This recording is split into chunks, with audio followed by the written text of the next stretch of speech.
Hey everybody, welcome back to Tim Travels. It's Terry, your host, here with my sidekick Beatrice. So it's a special day today. That's right, it's the Queen's birthday. Beyonce's birthday is today. She turns 42. Many of you don't know, I went to high school with Beyonce. I didn't know her really well, but I considered her a friend. And a lot of people are like, wait a minute. She's like 18 years younger than you. And, I was a slow learner. What can I say? So also born on this day. Oh, by the way, because it's Beyonce's birthday today, Love's is giving free refills. I've gotten 2 of them today in celebration of the Queen's birthday. It's also Labor Day. And we'll get to that in a second. Speaking of labor, and by the way, I'm in Michigan. I'm in Marshall, Michigan, which I had this like epiphany that they should change the name of this town to Marshall Mathers, but call me crazy. So let me give a shout out to another Michigan guy. Henry Ford II was born on this date in 1917. His grandfather, Henry Ford, is the one who founded Ford Motor Company. By the way, Henry Ford II's father was named Edsel. And interestingly, Henry Ford II is the one who introduced the Edsel car. And it was probably the biggest failure, at least since the new, like those Mustangs that look like SUV. But Henry Ford's been dead for a few years. Henry Ford II has. But he introduced the Edsel, but also during his tenure, he introduced the Mustang and the Thunderbird, and he was credited with really turning the company around. The other thing, speaking of Labor Day, that he did was he fired the director of Ford's personnel, who had really caused a lot of problems with the unions, and took a more conciliatory tack towards auto workers. And that also helped the company. But yeah, he kind of saved Ford Motor Company when he took it over in 1945. He had, and actually he was in the military, and he got released from his active duty service during World War II because his father had passed away, Edsel had passed away, and the government needed somebody to run the company because, as you may well know, all of the major automakers had shifted away from producing cars to producing tanks, trucks, artillery, whatever they needed to do to help, engines, for other things, so everything was put into wartime effort. So yeah, Henry Ford on this day. On this day in 1781, the city of Los Angeles, the city of angels, the city I live in. Actually, I don't live in LA. It was founded by, in year like 1781. We didn't have any colonies out there. Founded by the Spaniards. But keep in mind, California was a state even before the Civil War. So California's been a state for a long time, even though it was kind of like out by itself. So anyway, that's a little bit of history for today. It's still a sad weekend in Margaritaville. Jimmy Buffett passed away, and it was confirmed. I read that he basically died of skin cancer, and he had this type of skin cancer that I truly had never heard of, and I think it's called Mercal, MERCAL, skin cancer, and apparently it's a very, very aggressive form of skin cancer. So it just goes back to what I was saying earlier. The guy's a billionaire, but money is not health. Health is health. Certainly I feel like Jimmy Buffett probably lived a pretty good life, but I wish he'd have worn sunscreen, and I think probably his fans wish he had worn sunscreen or a hat or whatever.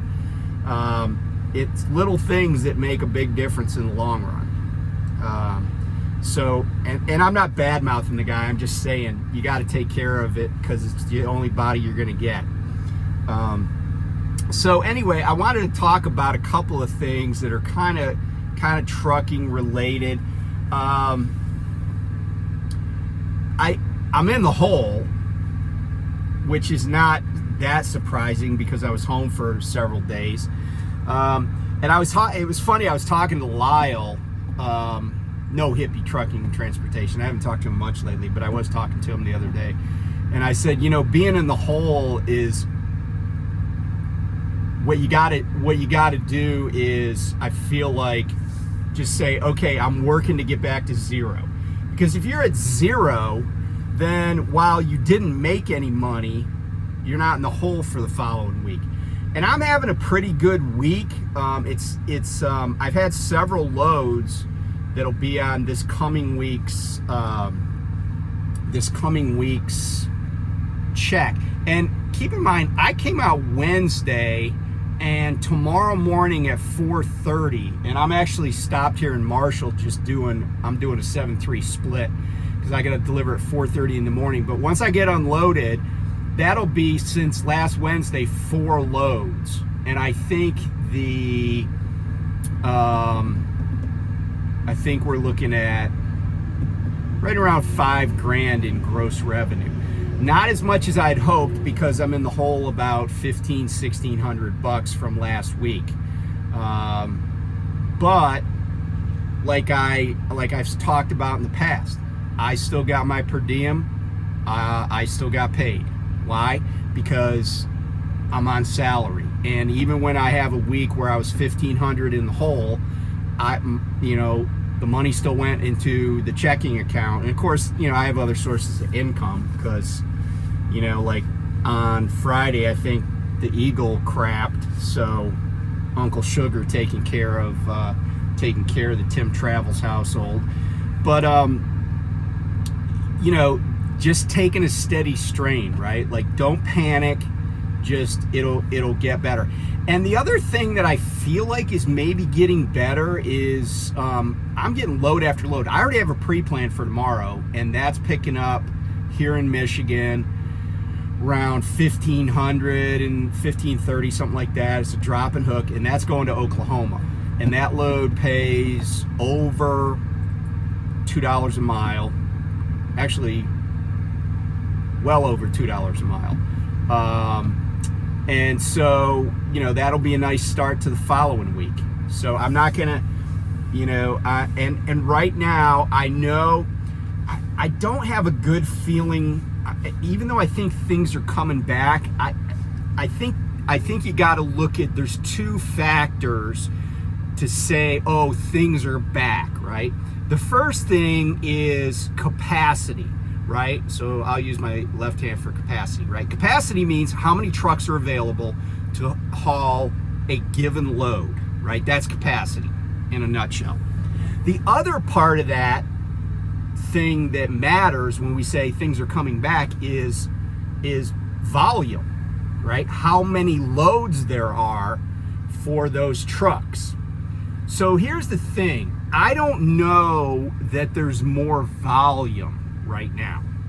I don't know that volumes have ticked up slightly, I think, on the dry side, but I don't know that volumes are up. Any up is good, right? It's like 1 is better than 0, right? If you got $1 this week, that's better than having 0 or being in the hole. I don't know volumes are up as much as capacity is down, which means that the people that are left on the road are able to theoretically have more work. So that's part of it. And the other thing too is employment, and I'll use that as a token for capacity, right? Because even if somebody's an owner operator, right, they're not a company driver, they're still, quote, employed, they're just employed by themselves, right? So employment, if you're looking at factors for, you may have heard the term leading indicators or lagging indicators.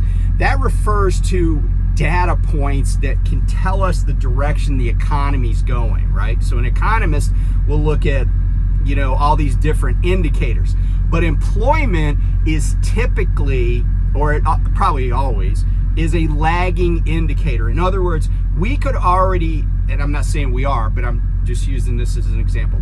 A country could already be in a recession, yet the layoffs haven't yet started because businesses are still filling orders that were made before the recession started, before the contraction started. So employment being a lagging indicator, it may mean that the volume isn't up, but the capacity, is starting to catch up to the volume level, or catch down, I guess you'd say, because it's actually going down. I think there's still going to be some more capacity degradation between now and, say, February, because the holidays are typically a good time for certain types of carriers, and I'm keeping my fingers crossed that it's temp control carriers. But the other thing that happens is things generally slow down in the winter, especially in Q1, in the first quarter of the year. So I think we're going to see authorities, meaning people that have authority to operate as a for-hire carrier, I think we're going to continue to see authorities being relinquished into, maybe through the first quarter of next year. I think there are some people that maybe have been hanging on or getting some work, and they may have had enough. And the truth of the matter is too, if you look at microeconomics, right? You look at one guy with one truck, right? That guy who has dealt with high fuel prices earlier in the slowdown, but held on because he had some savings and stuff. He's only, and I'm not relishing this on a personal level, but he's only one bad week away from having to hang up his spurs. And what I mean by that is that, if let's say that this person had to augment what he was doing to stay on the road and try to stay competitive, he may have deferred maintenance to do that. He may have tires that should have already been replaced. And it's only going to take one event. Your turbo goes up in your truck. That's an $8,000, $10,000 repair plus downtime, plus, your lost opportunity cost. So I feel like a lot of these folks that are hanging on, as long as everything goes swimmingly, as long as everything goes well, they'll be okay. And they'll be around at the end. And when I say the end, I mean when volumes really do start ticking up. But some of those people won't be, for any number of reasons. And that's the cruel thing about trucking, right? It doesn't have to be that the volume dropped for your business to go to pieces. It could be, you get sick for an extended period of time. Your truck is down for an extended period of time. It could be anything, right? Like something happens at home. Crazy things happen to people and they have to come off the road. And even if you're not making a truck payment, if you're off the road very long, it makes it hard to get back on the road because you need operating capital. And I've said this before about, I saw a billboard for factoring from Love's, and I'm like, man, I just feel like factoring, there are a lot of people that live and die by factoring, but as I've said before, using credit to sustain a business, to me it is gambling, right? Like you're gambling that the money that comes in is going to be enough to cover all of the obligations you have, plus feed your family. Because guess what? Your creditors don't care if your kids get fed tonight. And I feel like a lot of people, you know, this can be a great business, but it can also be very cruel. So that's just my kind of like the Tim Travels forecast for the last third of the year. But the other thing that I urge you to kind of look at is, no matter what company you work for, now if you're just getting stuff off a load board, it may be a little bit hard to tell. But even back in my days at night, I used to look at the trip numbers. And if you look at trip numbers, you know, a few months ago, it seemed like I would go like an entire week with trip numbers that all had the first two digits, like, you know, 11 or something, right?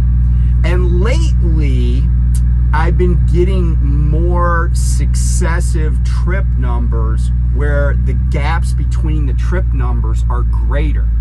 And to me, that is an indicator of how many trips are being, for lack of a better term, turned by the company. And it could be any given company. Like when I was at night, when I was at, you know, GP Transco, we all had trip numbers, right? Just like we do at Prime, right? We have 7-digit trip numbers, right? You can look at those numbers and say, oh, there's this, and, you know, maybe go first 2 or 3 digits give you a lot of information. Now, I don't know all the factors that go into trip numbers. Like there might be certain shipper numbers or whatever, and maybe I'm totally wrong about that, but I just see this successive climbing. And to me, it's always a positive sign when I look at a trip number, and usually it's when I'm standing beside a fuel pump. But when I look at a trip number and I'm like, oh, this trip number is, and I don't want to go way out, but let's say my last trip was a 15, now I'm on a 16. If the next trip is a 17, then I'm like, hey, you know, there's progress here. We're going up, you know, we're increasing our numbers. So that may be an indicator too. I don't know. But anyway, I've had a lot of comments about, you know, just all sorts of stuff. I really appreciate, and if you don't read the comments to some of my videos, you really should, because there's a lot of good information. We have a lot of people that watch the channel, even if they're not subscribers, although why wouldn't you be?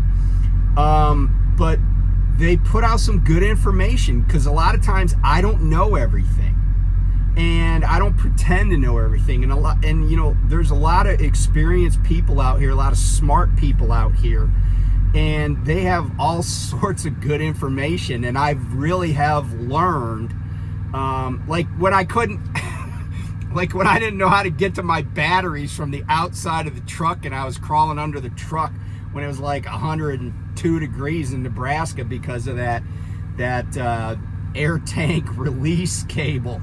You know, I mean, Lyle told me right away on the phone, but then somebody else put a comment and put it in writing, said, oh, here's how you do this. And so, bam, I had a little problem. I mean, I usually get problems solved, right? Because that's just my, you know, I guess being in the military, you know, being my dad's son or whatever, my dad would be like, oh, don't give me that crap, just get it done, you know. But I've done a lot of things the hard way in my life that there were much easier ways to do it. And you know, I'm really obstinate about some stuff, and you know, I've hurt myself. I've put a drill into my thumb while I was moving, you know, and just stupid stuff over the years. I got some scars because of not being willing to wait for help or instructions or whatever. And this goes back to my childhood. I was just like, now let's get the show on the road, you know. And in fact, my wife and kids used to call me schedule man, because I was like, what? You didn't pack for the beach yet? Well, we're leaving anyway. I don't give a crap if you don't have any clean underwear, you know. I would be, that's how I was. I think I've gotten better over the years. In fact, I said to a guy at a Love's the other day, I was just waiting to get a refill, you know. I was waiting at the counter in Cumberland, Maryland, and he said, oh man, he comes out of the back there, he's like, oh, I hope I didn't make you wait too long. I'm like, man, if what I had in my trailer was that important, they'd have put it on an airplane. And I said, and I was loud about it, and there were some other people looking at me. I was like, you know, these truckers, man, they think they're the most important people in the world, you know, like if they got to wait 5 minutes for somebody at a shipper or receiver or at a truck stop, it's the end of the world, you know. I said they'll freaking sleep 12 hours and then drive like a bat out of hell and act like you're the one that's messing up their world because you didn't do something in 30 seconds that, you know, that they wanted done and you took a minute and a half to do it. And you know, honestly, that's something that almost everybody could learn about, right? Just slow down, right? Slow down. And I don't necessarily mean on the highway, although I do mean that too. But just, you know, take a step back. I remember I went to this place to pick up, I think it was, I want to say it was like salt, like rock salt. And I definitely have picked up rock salt, like out in Utah, Salt Lakes, out on the salt flats.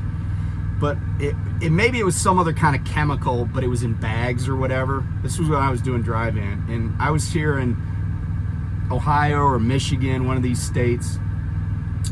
And I walk in, and it's around 4 o'clock in the afternoon. There's a bunch of trucks out there, and it was one of those, you know, just when you get a door, you get loaded, right? And I go inside, and this gal was working in the window there, and I just wait my turn, and I step up to the window, and I just said hi. And she goes, "Could you give me just a minute?" And I said, "You take as long as you want."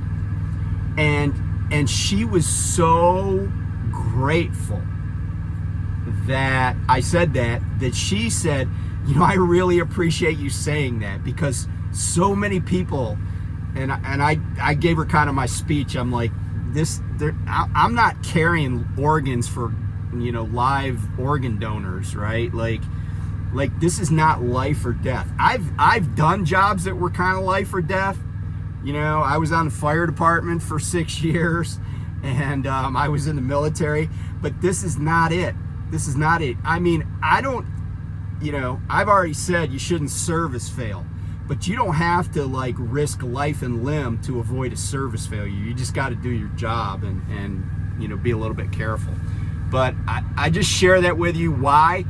Because while it's hot as balls in a lot of the United States, I mean, it was like, the sun's going down now here, but it was like 94 when I pulled in here a little while ago before I got a shower. And, you know, but it's Michigan. I mean, in 3 weeks, it could be snowing here. It's not, you know, I grew up in Western New York, and I can remember playing soccer during soccer season, and I can remember pretty substantial, you know, driving snowstorm while we were playing soccer at night in October. So we're not that far away from the winter. So if you've been hustling all summer trying to make a buck, take it down a notch. You know, because the ditch you stay out of is the money that you'll keep in your wallet. So anyway, just a little bit of rambling. Again, happy birthday to Beyonce. You know, what else can I say? You know, she's the best. So, or as good as it gets, right? Anyway, I will talk to you guys later. Be safe out there, and I'll see you next time. Bye.